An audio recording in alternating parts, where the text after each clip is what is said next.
Welcome to this talk on naturalism and the human soul.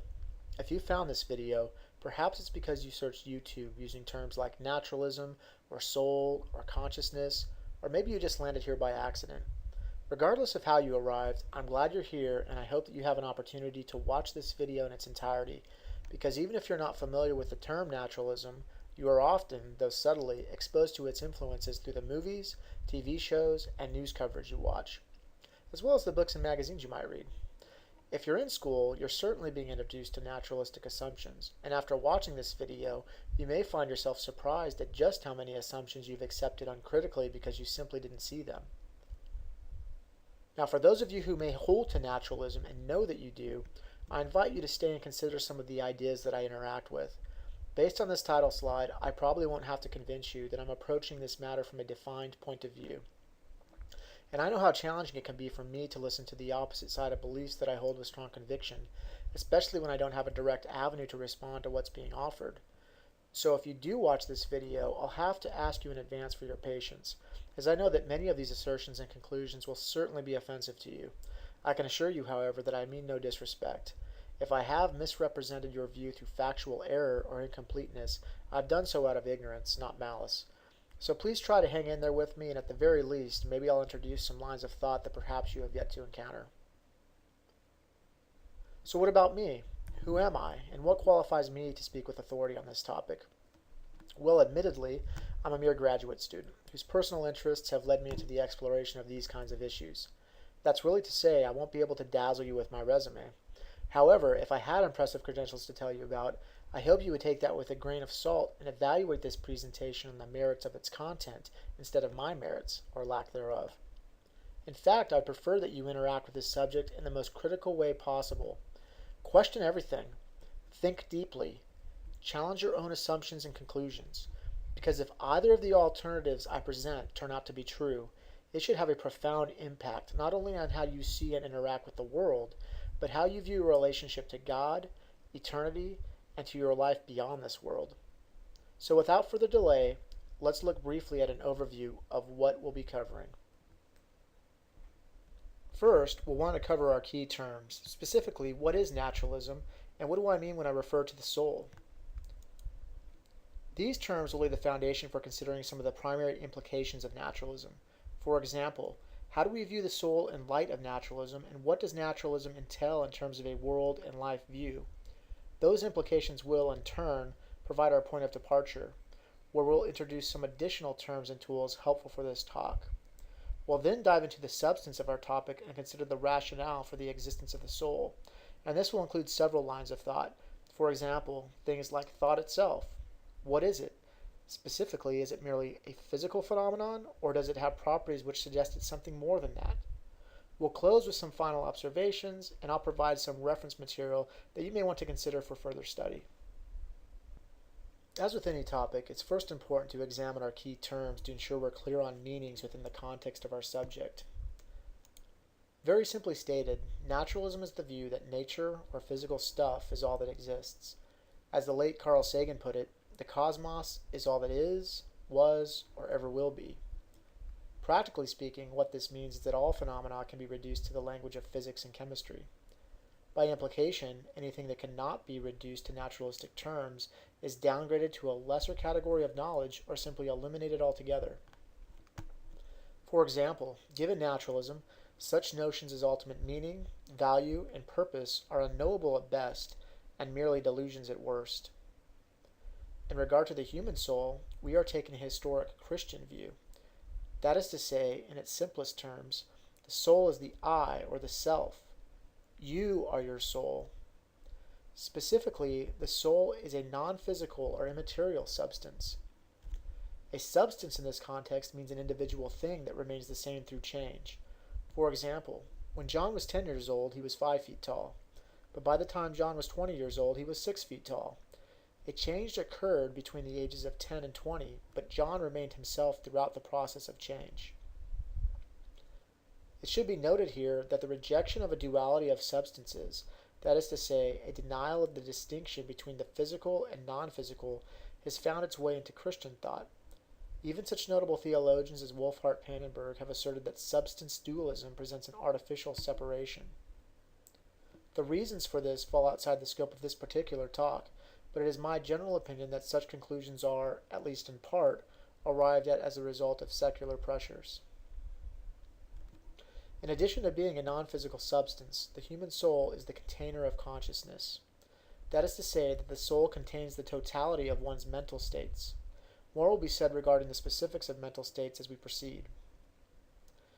Lastly, the soul is the substance which animates or enlivens the body. Without the soul, the body is merely a corpse. While you have probably heard people say, or perhaps you've said yourself, I have a soul, the correct way to state this would be, I am a soul who has a body. That is to say, the soul is me. Now, with some of the key terms and ideas before us, we will briefly consider various implications of naturalism as it relates to the soul in particular, and to a world and life view in general. With an understanding of these terms before us, the logical implication is that we are faced with an inescapable dilemma. If it is true that physical stuff is all that exists, and the soul is non-physical, then the soul does not really exist. Conversely, if the non-physical soul exists, then naturalism cannot be true. In other words, either one view is true and the other false, or perhaps both are false, but both cannot be true at the same time and in the same sense. Thus, the thesis of this project is to demonstrate that the existence of the non-physical soul is the best explanation of certain phenomena, and furthermore that such phenomena are inexplicable on naturalism. Therefore, naturalism must be false if the soul exists. Prior to engaging those arguments, however, it is important to briefly explore the practical implications of naturalism. As mentioned, on naturalism, the very notion of such things as ultimate meaning, value, and purpose is lost, since they are non-physical and therefore not subject to the instruments of natural inquiry. Since they cannot be understood by such means as an electron microscope, for example, or by observing the behavior of neurons in the brain, laboratory conclusions are simply unavailable. Consequently, naturalism implies that such issues are subjective matters, objects of mere opinion which may vary wildly from one person to the next. At bottom, there is no method available to the natural scientist for concluding that murder, rape, and child abuse are wrong, or conversely, that altruism, courage, and faithfulness are right. Furthermore, naturalism is incapable of making sense of the evil and suffering in the world. On naturalism, such things just exist, and death is the ultimate redeemer because it is the only final avenue of escape. So the question becomes, if naturalism is true, how shall we then live? Sadly, the only helpful answer is to live as though it were not true. The atheist L.D. Rue, in an address given to the American Academy of the Advancement of Science in 1991, explained that individual fulfillment and social coherence are at odds. Thus, humanity is confronted with a dilemma. On the one hand, there's the madhouse option, where everyone lives for himself by his own terms. On the other hand, there's the totalitarian option, where personal fulfillment is arbitrarily controlled and oppressed by the authority of the state. In order to escape the horns of such an unsavory dilemma, Rue suggests that we might consider another option. In fact, that humanity should live by what he called a noble lie. This noble lie entails that people live beyond their personal selfish desires and embrace the fiction that good and evil, right and wrong, actually exist, even though everyone knows that they really don't. Now, as distasteful as the noble lie seems, it is likely the only coherent way to address the absence of ultimate meaning, value, and purpose which a naturalistic worldview necessarily implies. This brings us to our point of departure. Thankfully, the compartmentalized and necessarily deceptive worldview of naturalism is not true. The non-physical soul does exist, and the classical Christian view which entails its existence also offers us an integrated world and life view wherein such things as ultimate meaning, value, and purpose objectively exist, and wherein evil and suffering are finally redeemed, not by death, but by a God who is himself good and who is love. It is the coherence of this view which impelled C.S. Lewis to write this profound observation. I believe in Christianity as I believe that the sun has risen, not only because I see it, but because by it I see everything else. Here I want to be sure to give J.P. Moreland credit for illuminating my own understanding on the topic of the soul, which includes the terms we're about to cover.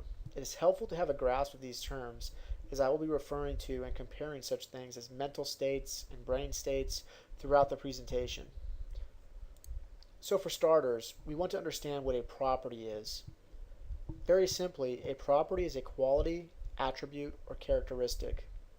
For example, a lemon might have the properties of being yellow, sour, and roundish, to name a few. A substance, as mentioned earlier, is something that remains the same through change. Our earlier example of John, who remained the same, though he grew a foot between the ages of 10 and 20, applies here. Our lemon is also a substance. As it grows from a bud to maturity, its properties change, yet it remains the same substance, namely a lemon. Relevant to any substance is its state, which entails its particular properties. When a substance undergoes a change in its properties, we say its state has changed. Continuing with our lemon example, when it changes color from green to yellow, it can be said that it has undergone a change in states. With this general understanding of states in view, we can now discuss the specifics of mental states. For starters, we can distinguish 5 occurrences of mental states. It is important to clarify that when we use the term mental, we are referencing something explicitly non-physical. That's not to beg the question, but rather to point out a semantic convention. In a few moments, I will make observations which challenge any alleged physicality of mental states and which, I think, will deem such physicality implausible. The first mental state is a sensation, which can be most simply defined as a state of awareness.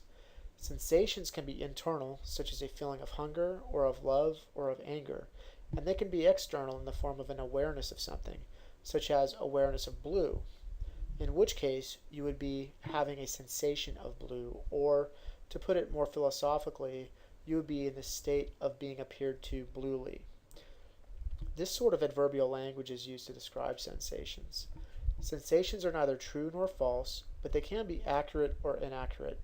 For example, a colorblind person could have a sensation of an apple appearing blue, in which case the person is not having a false sensation.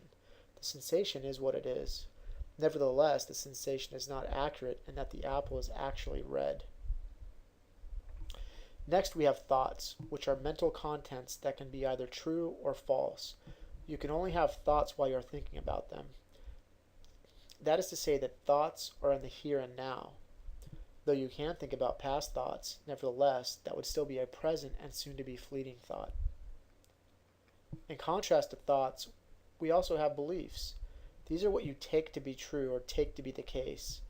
Beliefs are distinct from thoughts in that you always maintain your beliefs, even though you are not always thinking about them. In other words, you can have beliefs you're not thinking about, and you can have thoughts that you don't believe. The fourth mental state is desire, which is a felt inclination toward or away from something. For example, you can have a desire for pizza or a desire to flee from a perceived danger. Desires are distinct from sensations in that sensations are here and now, but desires have an enduring quality. For example, you can have a desire to learn how to fly an airplane, and that desire can maintain whether or not you're thinking about it. But in contrast, a sensation is a present experience of which you are immediately aware. Finally, we have volition, which can be described as an endeavoring. A volition is an exercise of power for some teleological, that is to say, final purpose.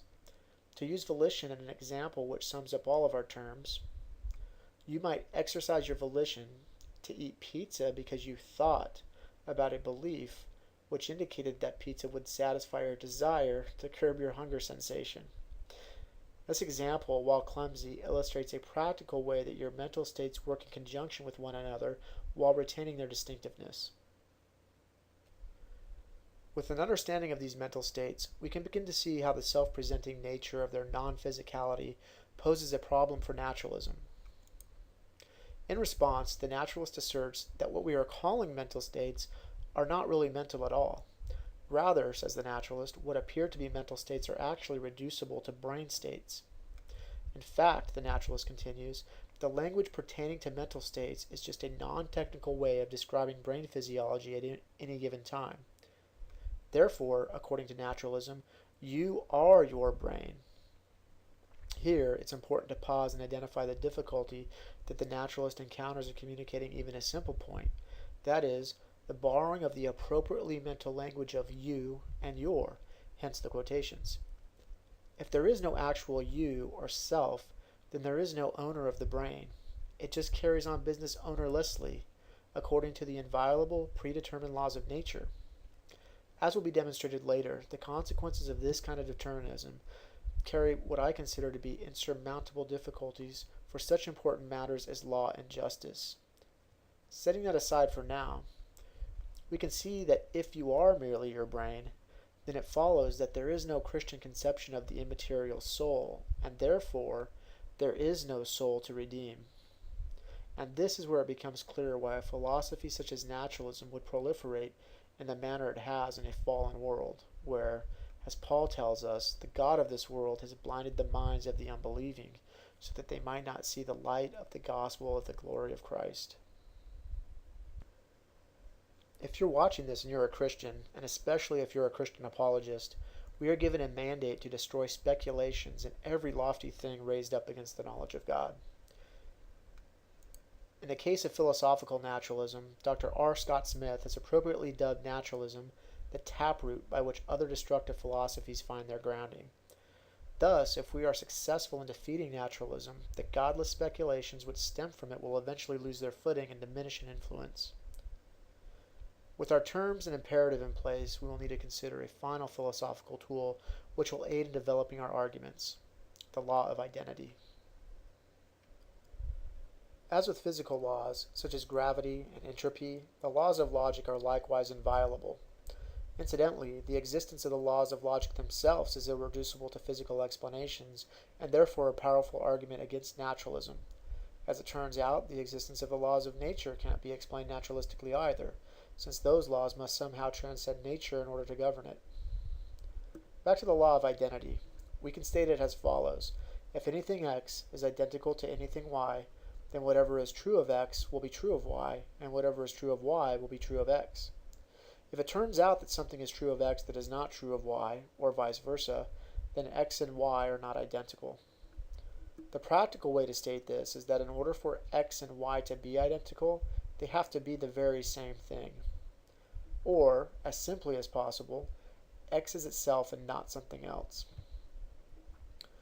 Since the word identical is used conversationally to mean something other than what we're talking about here, I want to, by way of example, point out what I am not saying.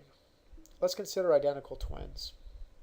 We understand that such twins share the same DNA, so at first glance it may seem as though they would be identical according to the law of identity. However, for many reasons, they would not be identical in this sense. The most obvious reason is that they could not occupy the same space at the same time, since the state of two people occupying the exact space-time is an impossibility. This understanding is vitally important as it applies to the consideration of mental states and brain states, because as mentioned, the naturalist asserts that mental states are just a different way of talking about brain states. In other words, according to the naturalist, mental states are identical to brain states. Using the law of identity, we can test the claim that mental states are the same thing as brain states. You'll recall that if there is something true of one state that is not true of the other, then they are not the same thing. So, we will take M as mental states and B as brain states. Thus, if anything M is identical to anything B, then whatever is true of M will be true of B, and whatever is true of B will be true of M. But is this the case? We'll first look at beliefs as an example of mental states and see if there is something true of beliefs which is not true of associated brain states. Remember, beliefs are something you take to be true or the case. But brain states are neither true nor false, they just are. In fact, it is meaningless to offer that the firing of neurons in the brain somehow possess propositional truth. Therefore, the mental state is not the very same thing as the brain state, and it is therefore not identical to the brain state, or any other physical state for that matter. Now this presents a seemingly insurmountable difficulty for the naturalist. However, one might attempt a precarious solution to the problem, that is, to deny propositional truth. However, the problem with retreating to such a position is that it would affirm the very thing it denies. That is to say, by asserting that there is no truth, one has affirmed at least one truth, namely, that there is no truth, and thus the notion is self-refuting. Now, the naturalist might attempt to invoke the idea of functional dependency at this point. Certainly it is the case, one might say, that brain states are necessary for the occurrence of so-called beliefs. To this, we would first want to point out that not only does this fail to answer the problem already addressed, but also it begs the question in favor of naturalism. However, even if we were to set all that aside and entertain the notion that such dependency existed, it only demonstrates a functional relationship, not an identical relationship. For example, a car is functionally dependent on gasoline, but it doesn't follow that the car is the gasoline. Therefore, functional dependency and identity are two separate categories that must not be confused. It is this sort of confusion that may lead one to falsely conclude the effects of brain damage on a person's ability to function demonstrate that the brain is the person. However, such things as traumatic brain injury and Alzheimer's only demonstrate how any dependency between mind and brain can be disrupted, not how they relate in an identity relationship. As with beliefs and thoughts, it seems implausible that volitions would be reducible to brain states. You recall that a volition is an endeavoring or an exercise of power for some teleological, that is to say, intended purpose. When we think of volitions, we might rightly think of free will. That is to say, that humans are the originators of their actions, and therefore, in some sense, have control over their actions. In other words, we have the freedom of moral and rational responsibility. However, if naturalism is true, then intended purpose is merely an illusion because hard determinism is the case. By hard determinism, I mean that every occurrence is necessitated by a prior occurrence, as dictated by the laws of nature, inviolably working on physical stuff such that nothing else could have happened. Whatever free will ends up being, one thing is certain: it is incompatible with hard determinism. Because on hard determinism, nature is necessarily and exhaustively fixed. Thus, when Sally chooses X instead of Y, she only thinks she's choosing X, but really her actions are a predetermined result of natural laws working on matter and motion to create the illusion of choice. At least this is how it goes if naturalism is true. However, the notion that we really don't possess the capacity to freely choose runs contrary to our most fundamental experience. Again, it seems self-evident that we really do have the freedom of moral and rational responsibility. At least we live like we do. This seems especially apparent in regard to justice, where if Sally commits an offense against society, she is held accountable as though she actually had a choice in the matter, specifically the choice not to commit the offense. If Jim steals your credit card information to purchase a new set of golf clubs, would you say that Jim couldn't have chosen to do otherwise? As incomprehensible as it may sound, on naturalism the answer is no, because volition is an illusion. Sally and Jim really couldn't have done other than they did because their actions were predetermined by nature and its laws long before either Sally or Jim ever existed. However, if it's the case that Sally and Jim had freedom to choose otherwise, and in fact endeavored for the purpose of a particular end, then not only is justice a fair and rational notion, but hard determinism is false. Additionally, since volitions endeavor and brain states do not, it follows that mental states are not the same as brain states.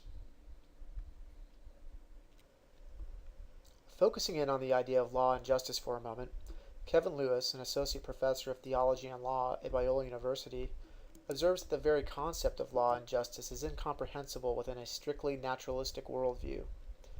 In fact, naturalism lacks any meaningful explanation and imperative for such a notion as justice, and thus it must co-opt theistic concepts in order to sufficiently account for something like proportional retribution. For example, Christian theism holds that things are measured by their intrinsic value relative to their ontological relationship to God, so that things that are most like God have the most intrinsic value, and things that are least like God have the least value. Thus, the penalty for harms committed against a cow, for example, would be less severe than a similar harm committed against a human. In other words, a general ontological hierarchy exists for measuring harms. In contrast, Lewis observes that naturalism entails an ontological and axiological egalitarianism. That is to say, since the nature of things and of values is ultimately reducible to physical stuff, Naturalism provides no objective basis for balancing inequities because, at bottom, everything has the same essence. The topic of justice is of vital importance, both in general and in the context in which we are dealing with it here. If it has piqued your interest, let me encourage you to consider further study of the matter. For now, however, we will move on to consider how private access relates to mental and physical states. The argument from private access addresses how mental states are distinct from physical states and that physical properties of physical states are publicly accessible, whereas mental properties are only privately accessible. Anyone could potentially access the physical properties of an object. For example, the weight of a brick or the rate of a neuron firing sequence in the brain. But mental states are different. Only an individual has access to his or her own sensations, thoughts, beliefs, desires, and volitions. This is accomplished through what is called first-person introspective access. For example, only I can know the properties of my sensations, by which I may be appeared to charmingly or unflatteringly. Similarly, I can introspectively know my desires, such as my desire to go to bed early tonight, or my desire to invite a friend to dinner next Thursday. Of course, this exclusive private access also applies to my other mental states, that is to say, my thoughts, beliefs, and volitions. Therefore, since mental states demonstrate a property which physical states do not, namely, the property of private accessibility, it follows that mental states are not the same thing as physical states. Our next argument for mental states concerns what is referred to in philosophy as intentionality. Philosophically, this concept entails that at least some, and perhaps all, mental states possess a certain ofness or aboutness. That is to say that a mental state is of or about something beyond itself, such as the sensation of being red. The sensation is not red, but it is of red. Or another example, you might have a thought about the weather. Again, the thought is not the weather, but is about the weather. When we consider brain states, on the other hand, we can see that the notion of intentionality is unintelligible, as a brain state or any other physical state is not about something beyond itself.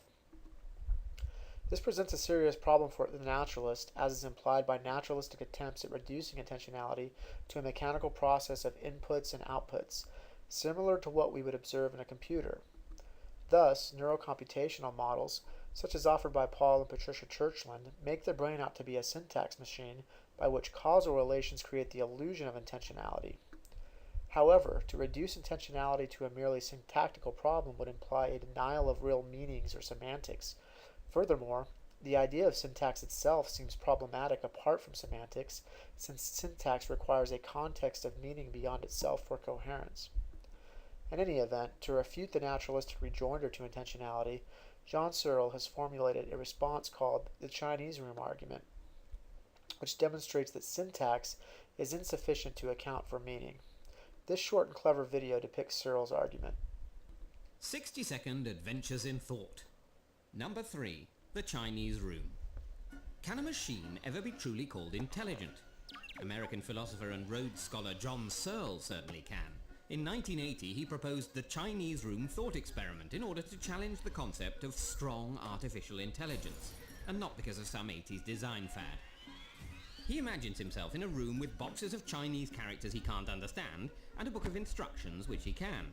If a Chinese speaker outside the room passes him messages under the door, Searle can follow instructions from the book to select an appropriate response. The person on the other side would think they're chatting with a Chinese speaker, just one who doesn't get out much. But really, it's a confused philosopher.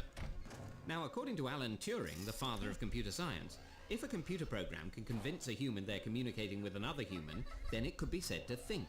The Chinese room suggests that however well you program a computer, it doesn't understand Chinese, it only simulates that knowledge, which isn't really intelligence.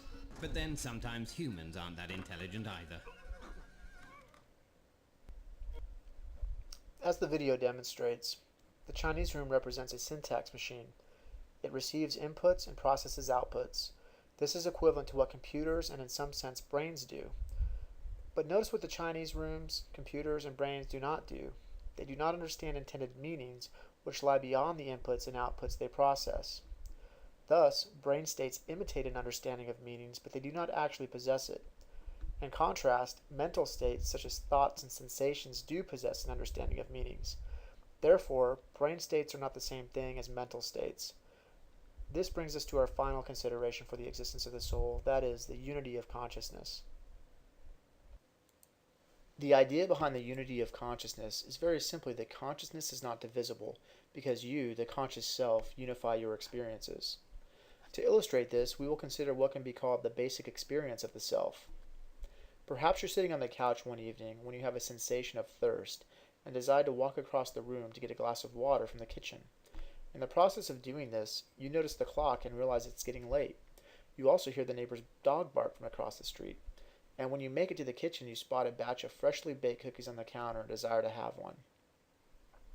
Now, though each experience within this set of experiences is distinct, they are nevertheless unified into a single field of consciousness. Through introspection, you are aware that the same you which had the sensation of thirst was also the same you that decided to get a glass of water, and who noticed the time and heard the dog bark and desired the freshly baked cookies.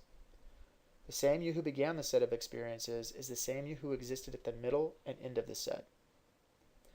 Another example of unity, we can consider the possibility of future pain and punishment for past deeds. Such considerations only seem to make sense if you really are the one who will experience the pain in the future, or will suffer the consequences from past actions. Some naturalists have attempted to make the case that physical memories and character traits, i.e. personality, not a self, provide the necessary and sufficient link for unifying experience. However, some thought experiments seem to render this alternative implausible. First, imagine that you wake up tomorrow morning with total amnesia. You don't remember anything about your life or anyone else's life. You don't even remember your own name. I would submit that in the absence of any memory, you would still know that you are yourself. In fact, in the complete absence of your memories, you would still know that you existed, and that you are not somebody other than you. Certainly an erasing of your memories wouldn't erase the non-physical you. Another thought experiment that demonstrates that you are more than your memories and personality requires a look at the distant future, and will involve a person named Mr. Red. Mr. Red has graciously donated himself and his body to solve once and for all this problem before us. In order to carry out this experiment, Mr. Red's body and brain will be divided in two. One half of his body and brain will be surgically connected to a different body and brain. We will call this P1, while the other half of his body and brain will be surgically connected to yet another body and brain, namely P2. For the sake of this thought experiment, we are safe to assume that all brains and bodies were functioning properly at the time of the surgery, and it turned out that the surgery itself was a success. Therefore, we now have two living persons before us, P1 and P2. But this raises the interesting question: where is Mr. Red? As it turns out, there seem to be a few possibilities, but before we explore those, it's important to point out that both P1 and P2 have Mr. Red's memories and personality, since they have inherited his physical properties. Here it is important to emphasize that you, the self, are not your memories or your personality, though you certainly contain them. Moving along with the experiment. One possibility is that Mr. Red could simply cease to exist and two new persons could come into being, P1 and P2. Or perhaps Mr. Red survives and is identical to P1, that is to say, Mr. Red is P1. Meanwhile, a new person comes into existence as P2. Another possibility is the exact opposite scenario. Mr. Red is identical to P2, and P1 comes into being. Now at this point, you might be considering yet another possibility. Perhaps Mr. Red partially survives as both P1 and P2. While this option makes sense with the pieces and components of strictly physical things, it does not seem to apply to persons. To demonstrate the unreasonableness of this option, another thought experiment is in order. We'll call this thought experiment Identity Roulette.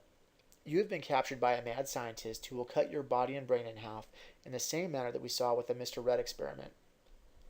The scientist has also informed you that after the surgery, he will give one of the resulting persons a year-long Hawaiian vacation and $1 million in cash, and the other resulting person will be tortured for a year. He's given you the responsibility of choosing in advance who will get the vacation and who will be tortured. As you contemplate how things might end up for you, you'll probably think that either one, you may not even exist after the surgery, so either option is moot as far as you're concerned, or two, You might actually find yourself excited about the possibility of spending a year in Hawaii with $1 million. Or 3, you might feel terror over the possibility of being tortured indefinitely. But now we have to consider if it's reasonable that you should be concerned about the possibility of being on vacation in Hawaii while being simultaneously tortured in a dungeon somewhere. Probably not. And this is because you are an indivisible, unified self, not a collection of your physical parts, memories, and character traits. Now it should be noted here that these were thought experiments, not medical experiments. Therefore, the medical feasibility of such scenarios is irrelevant. This is merely an exercise to get us thinking about possibilities. As for thought experiments in general, anyone who objects to such exercises as useless speculation should consider that Einstein's theory of special relativity came about as a result of such a procedure. At the outset of this talk, I offered the thesis that if the non-physical soul exists, it follows that naturalism is not the case. Through a range of arguments and thought experiments, it has been fairly, and I think sufficiently, demonstrated that the best explanation of what appears to be the non-physical phenomenon of consciousness is that it really is non-physical, and is comprised of non-physical mental states which are contained and unified by the soul or self. In demonstrating this, we saw that mental states, such as beliefs, thoughts, and volitions, are not identical to brain states or any other physical state. Additionally, we observed that such things as first-person introspection, intentionality, and the unity of consciousness seem best explained by a self that not only has private access into its own mental states, but which possesses the capacity for understanding intended meanings and unifying experiences in a cohesive and meaningful way. In contrast, naturalism fails to account for such phenomena and is therefore defeated in light of the cumulative evidence against it. If you found this topic interesting and would like to pursue further study, the following resources were helpful in the development of this presentation and will provide you with a more in-depth study of the subject. First, J.P. Moreland's lecture on the case for the existence of the soul, which is available through Biola University's website listed at the bottom of this screen. Then there is Body and Soul by J.P. Moreland and Scott Ray, which examines similar issues as the lecture, but with further development and with an extended treatment of ethical considerations. Both of these resources are geared towards someone considering these issues at an introductory level. Philosophical Foundations for a Christian Worldview, co-authored by J.P. Moreland and William Lane Craig, provides a comprehensive view of not only the mind-body problem that we addressed in this talk, but many other important topics in philosophy. This is an excellent resource just to keep on hand as a reference. It is also helpful in laying the essential groundwork for more sophisticated works in philosophy, such as R. Scott Smith's book, Naturalism and Our Knowledge of Reality, which is a recent project in refuting naturalism on the basis of its insufficiency to provide us with knowledge of reality. Also, if you're interested in a general apologetics text, Reasonable Faith by William Lane Craig is a book that you may also find thought-provoking and informative. In addition to many other interesting topics, this text delves deeper into the issue of the absurdity of such things as ultimate meaning, value, and purpose in the absence of God. Lastly, if you're a Christian and serious about taking your study of apologetics to the next level, I would highly recommend looking into the Master of Arts degree in Christian Apologetics offered at Biola University. Having myself completed most of this program, I think you would find it a challenging and rewarding endeavor. This brings us to the end of our presentation. Thank you for taking time to watch. I hope you have found it both informative and enjoyable.